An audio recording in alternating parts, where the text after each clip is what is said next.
अस्सलाम वालेकुम स्टूडेंट्स, क्या हाल है आपके। मेरा नाम है अबरार चौहान। आज हम first year chemistry chapter number 6 की एक्सरसाइज का फर्स्ट लेक्चर करने जा रहे हैं। इसके अंदर हम फिल इन द ब्लैंक्स और एमसीक्यू दोनों को सॉल्व करेंगे। तो चलते हैं हम लेक्चर की तरफ। स्टूडेंट्स, इस लेक्चर में हम एमसीक्यूज और fill in the blank solve करेंगे। हमारे चैप्टर नंबर 6 की एक्सरसाइज का फर्स्ट लेक्चर है। सबसे पहले हम स्टार्ट करते हैं फर्स्ट एमसीक्यू से। An ionic compound A positive and B negative is most likely to be formed. एक आयनिक कंपाउंड है A एंड B, उसमें जो A है उस पे पॉजिटिव चार्ज है और जो B है उस पे नेगेटिव चार्ज है। इट मीन्स कि इसमें दो आयंस मिलकर बॉन्ड बना रहे हैं। That is why it would be an ionic compound. Ionic compound ये कहलाता है, उसकी लिए इनमें से कौन सी स्टेटमेंट है जो सही है कि ए और बी आपस में मिलकर आयनिक बॉन्ड ही बनाएंगे। देखें, ए पॉजिटिवली चार्ज पार्ट है आयनिक कंपाउंड का। ए पे कौन सा चार्ज है? पॉजिटिव। इसका मतलब इसने इलेक्ट्रॉन लूज करना है। अगर इसका इलेक्ट्रॉन का लॉस होना तो ये तभी पॉसिबल है अगर इसकी आयोनाइजेशन एनर्जी जो है वो कम हो। फॉर एग्जांपल सोडियम जो है उसकी आयोनाइजेशन एनर्जी की वैल्यू कम होती है, सीजियम की भी कम होती है। लिहाजा सोडियम या सीजियम वगैरह जिस तरह ए पॉजिटिव लिखा है उसी तरह वो भी Na पॉजिटिव या Cs पॉजिटिव बनना चाहते हैं, क्योंकि उनकी आयोनाइजेशन एनर्जी की जो वैल्यू है वो लो है। तो अगर आयोनाइजेशन एनर्जी की वैल्यू लो हो तो इसका मतलब ये है कि ऐसी स्पीशीज इलेक्ट्रॉन लूज करना चाहती हैं। What about the second species जो कि नेगेटिव चार्ज अटेन कर रही है, यानी कि बी नेगेटिव। बी नेगेटिव इसलिए नेगेटिव है क्योंकि उसने इलेक्ट्रॉन लूज नहीं गेन किया है, इसने इलेक्ट्रॉन गेन किया है। अगर इसने इलेक्ट्रॉन गेन किया तो इसका मतलब ये है कि ये इलेक्ट्रॉन गेन करने के लिए अपनी force of attraction of nucleus ज़्यादा रखती है, यानी कि इसका न्यूक्लियस जो है ना वो स्ट्रांगली एक्स्ट्रा इलेक्ट्रॉन को अट्रैक्ट कर रहा है अपने जो उसके इलेक्ट्रॉन है उसके अलावा।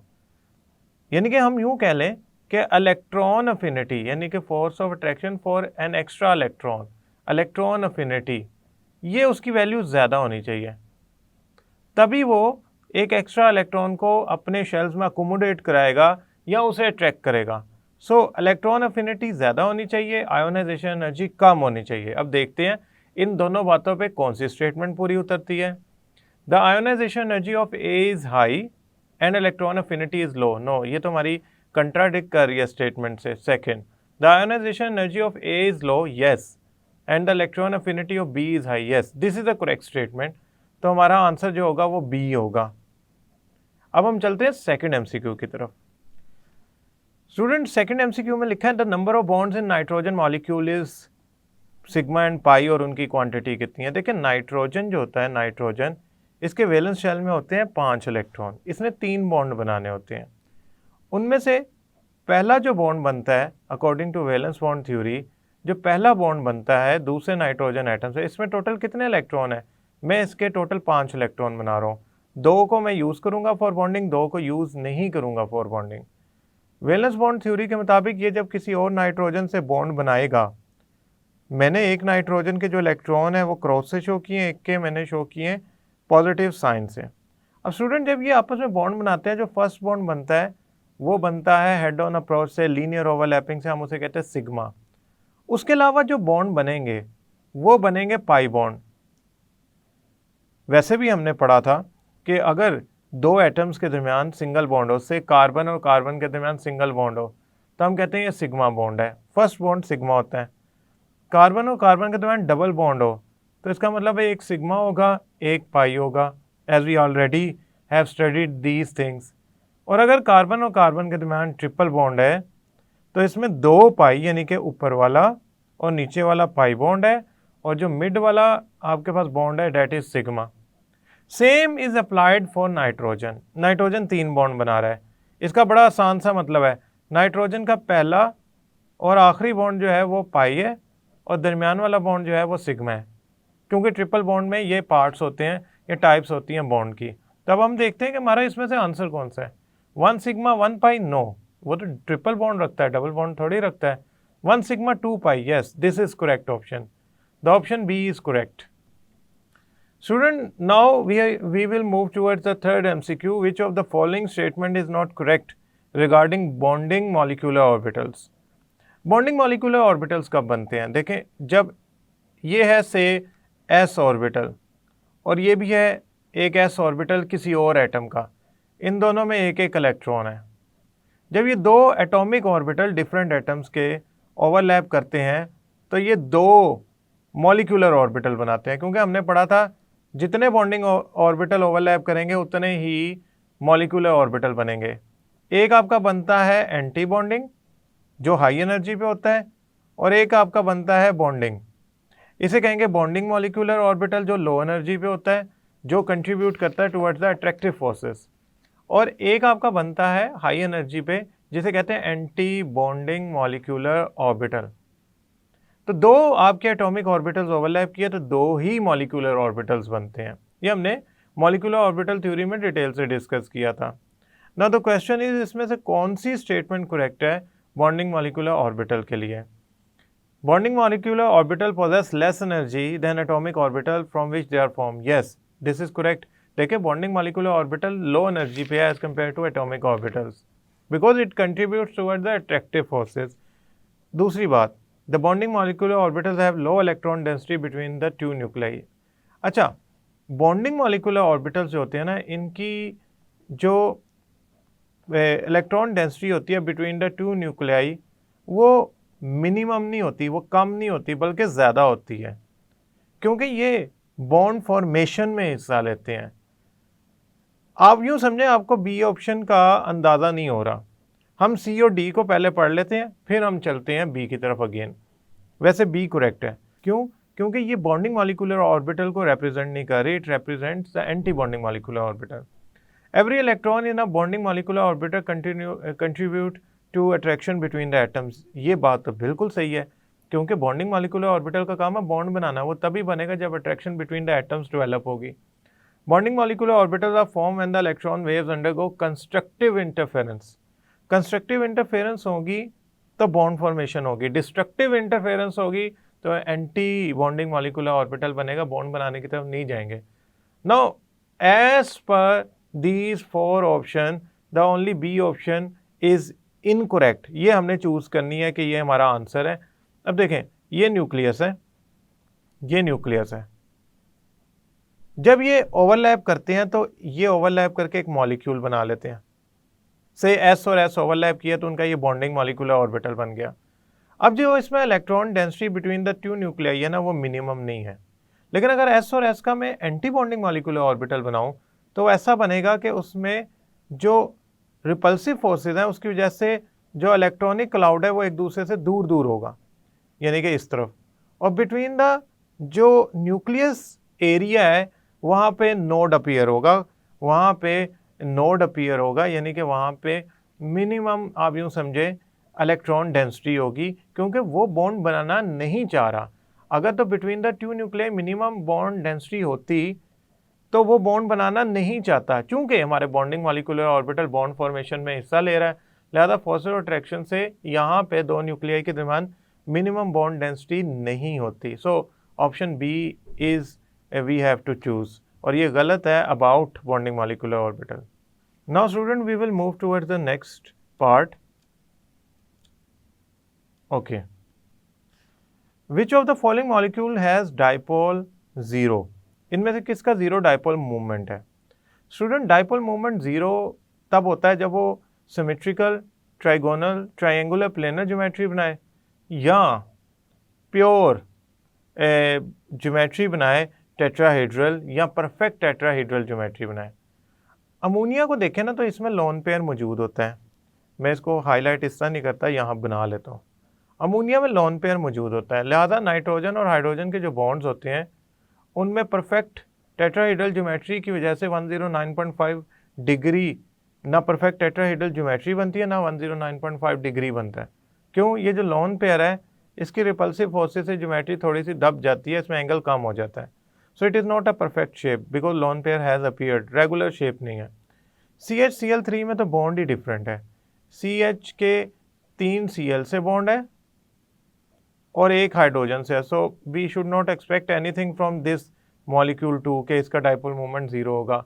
क्यों? ये हाईली इलेक्ट्रोनेगेटिव एलिमेंट है, ये लेस इलेक्ट्रोनेगेटिव या इलेक्ट्रोपॉजिटिव एलिमेंट के तौर पे कंसीडर किया जाता है। इसकी इलेक्ट्रोनेगेटिविटी क्लोरीन से बहुत कम होगी।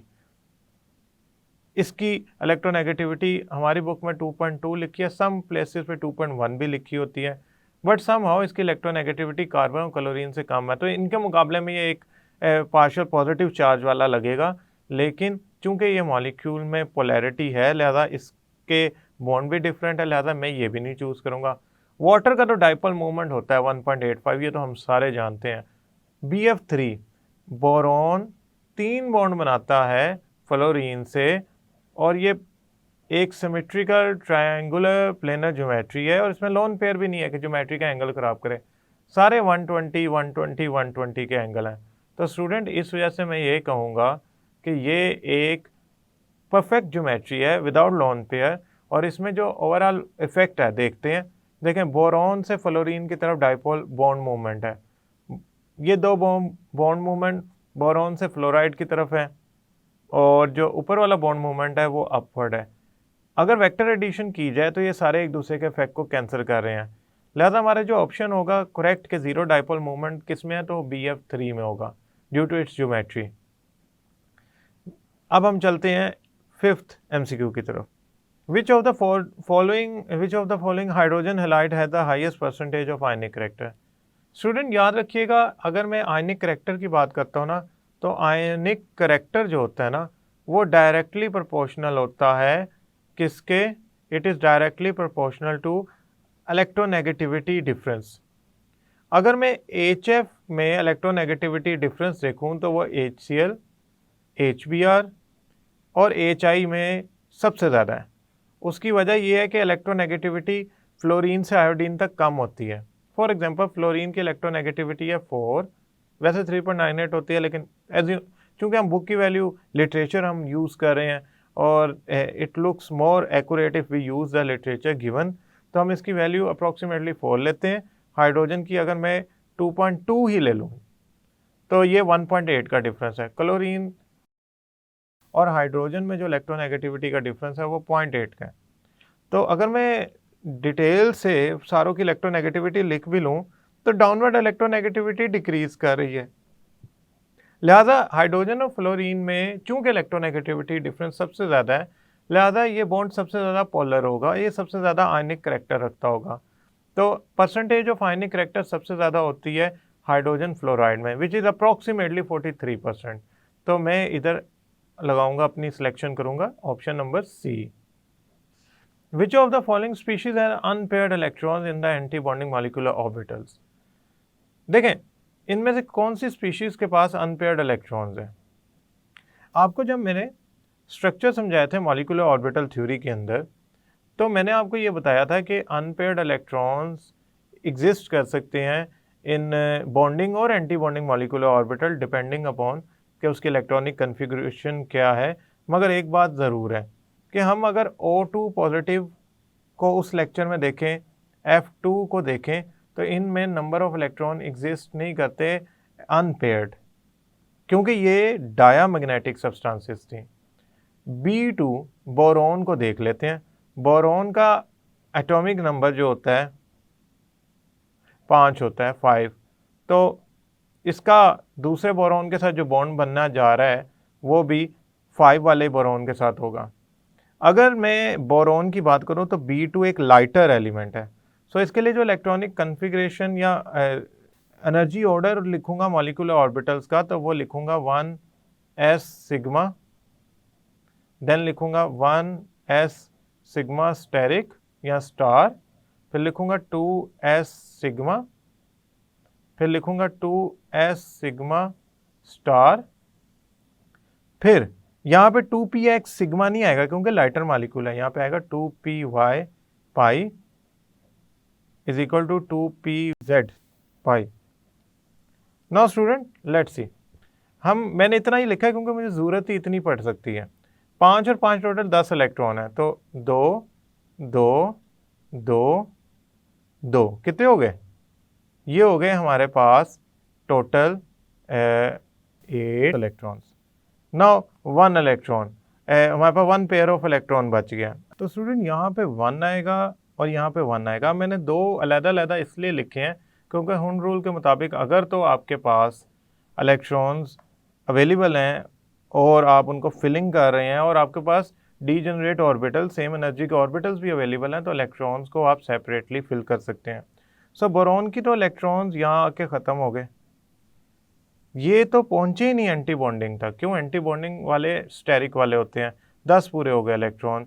और अगर मैं इनर शेल चूंकि बॉन्डिंग में हिस्सा नहीं लेते, लिहाजा 2s से काउंट करना शुरू करूं तो यहाँ तक जितने भी इलेक्ट्रॉन्स हैं उसमें 2s एक एंटी बॉन्डिंग है, मगर इनके जो अनपेयर्ड इलेक्ट्रॉन्स है वो बॉन्डिंग के अंदर एग्जिस्ट करते हैं, ये दो अनपेयर्ड हैं। लिहाजा हमारी ऑप्शन B2 भी नहीं हो सकती, बच गई N2, और वाकई इसमें होते हैं। क्यों? N2 के जो, अगर मैं N2 नेगेटिव की बात करूं तो इसके अंदर जो अनपेयर्ड इलेक्ट्रॉन्स होते हैं वो आते हैं किसके अंदर? एंटी बॉन्डिंग मॉलिक्यूलर ऑर्बिटल के अंदर। क्योंकि N2 की जो मॉलिक्यूलर ऑर्बिटल थ्योरी के मुताबिक डायग्राम थी, उसको अगर आप देखें तो उसमें जो इलेक्ट्रॉन पूरे होते हैं, लेक्चर के अंदर आप देख सकते हैं वो डायग्राम, जहाँ इलेक्ट्रॉन पूरे होते हैं वहाँ पे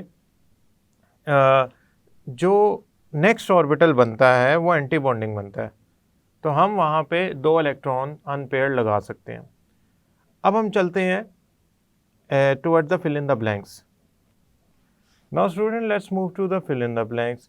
The first fill in the blank says the tendency of an atom to attain maximum fill in the blank of electrons in the valence shell is called completion of octet। कितने electron वो attain करे, कितनी तादाद of electron attain करे कि वो octet पूरा कर ले, तो आप कहेंगे 8 नंबर ऑफ इलेक्ट्रॉन्स। तो यहाँ पे आएगा 8 नंबर ऑफ इलेक्ट्रॉन्स। तो वो अगर पूरे कर लेता है तो उसका ऑक्टेट रूल पूरा हो जाएगा। डुप्लेट होता तो मैं 2 लिख देता। The geometrical shape of SiCl4। Now Si 4 bond बना रहा है क्लोरीन से, तो ये तो हमारी अगर हाइब्रिडाइजेशन की बेसिस पे एक्सप्लेन करना चाहें तो ये होगी sp3। और अगर valence shell electron pair repulsion theory यानी कि वेस्पर पे एक्सप्लेन करना चाहें तो Ab4 टाइप है। PCl3 जो है इसमें फास्फोरस जो है वो 3 बॉन्ड बना रहा है क्लोरीन से, और हम इसको किस तरह एक्सप्लेन कर सकते हैं? फास्फोरस के अंदर एक लोन पेयर होता है, 3 बॉन्ड होते हैं, तो टेक्निकली ये भी sp3 हाइब्रिडाइज्ड हुई। तो ये दोनों sp3 हाइब्रिडाइज्ड मॉडल की बिना पे इनकी ज्योमेट्रिकल शेप को हम एक्सप्लेन कर सकते हैं। सो यहाँ लिखेंगे sp3 and sp3 both are actually sp3 hybridised. असल में ना फास्फोरस नाइट्रोजन ग्रुप का है, और नाइट्रोजन जिस तरह अमोनिया बनाता है इसी तरह यहाँ फास्फोरस PCl3 बना रहा है, वहाँ ना हाइड्रोजन 3 होते हैं, फास्फोरस के साथ 3 क्लोरीन जुड़े हुए हैं। The valence shell electron pair repulsion theory यानी कि वेस्पर बनती है, तो यहाँ लिखता हूँ valence shell electron pair repulsion theory। For nitrogen molecule, the energy of sigma 2px orbital is, देखें लाइटर मॉलिक्यूल है N2, यहाँ B2 होता तब भी मैं यहाँ लिखता कि सिग्मा 2px की एनर्जी जो होती है वो ग्रेटर होती है। उसकी वजह क्या है? हाइब्रिडाइजेशन की वजह से सिग्मा 2px अपनी एनर्जी जो होता है वो बढ़ा लेता है, ज़्यादा कर लेता है। The paramagnetic property of oxygen is well explained on the basis of molecular orbital theory in terms of presence of what kind of electron pair. आपको याद होगा मैंने कहा था अनपेयर्ड इलेक्ट्रॉन होंगे तो आपकी जो नेचर होगी मॉलिक्यूल की वो पैरामैग्नेटिक होगी, तो यहाँ आएगा अनपेयर्ड।